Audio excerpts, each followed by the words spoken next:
लखनऊ शहर को कई दिनों के बाद गर्मी से राहत मिली है और मानसून की बारिश हुई है और इस मानसून की बारिश में हम घूमने के लिए आ गए हैं इंदिरा डैम।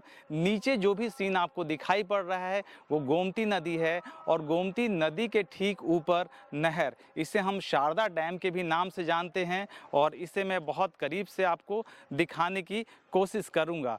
इसे हम मल्टीपर्पज़, देखिए नदी की इसकी नहर की जो धारा है वो कितनी तेज़ है। यहाँ पर इसकी गहराई है 15 मीटर, बिल्कुल ऊपर मेरे काफ़ी करीब में आप देख सकते हैं। यहाँ पे ये इसकी पानी बहती हुई दिखाई पड़ रही है। डैम दरअसल बनाए क्यों जाते हैं? डैम का निर्माण इसलिए किया जाता है कि मल्टीपर्पज़ रिवर वैली प्रोजेक्ट इससे पूरे किए जाते हैं। अब आप कहेंगे मल्टीपर्पज़ रिवर वैली प्रोजेक्ट क्या होता है?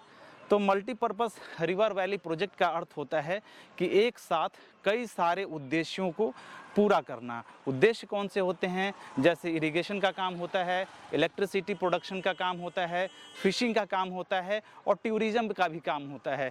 दूर दूर तक देखेंगे आप, कई लोग इसे देखने के लिए आ रहे हैं, घूमने के लिए यहाँ पर आ रहे हैं, तो टूरिज़्म इससे डेवलप होता है। पीछे तक बहुत सारे लोग सेल्फी, फोटोग्राफ और वीडियोग्राफी यहाँ पर कर रहे हैं। तो ये काम होता है डैम का। तो डैम पर कई सवाल भी उठते हैं, डैम बनाया जाए, डैम नहीं बनाया जाए, मतलब साइंस बूंद और साइंस वेन। तो कई बार यह भी देखा जाता है कि डैम अर्थक्वेक का कारण रहा है। कारण कि 1967 में कोयना नदी पर, महाराष्ट्र में कोयना नदी पर जो अर्थक्वेक आया था, उसके बारे में यह कहा गया कि वो डैम के निर्माण के ही कारण आया है और पृथ्वी पर लेवल पर, अर्थ के लेयर पर एक डिसबैलेंस तैयार हो गया है। तो इसी तरीके से कई बार जो डैम होते हैं वो अर्थक्वेक के भी कारण होते हैं। और एक रिहैबिलिटेशन की बहुत बड़ी समस्या होती है।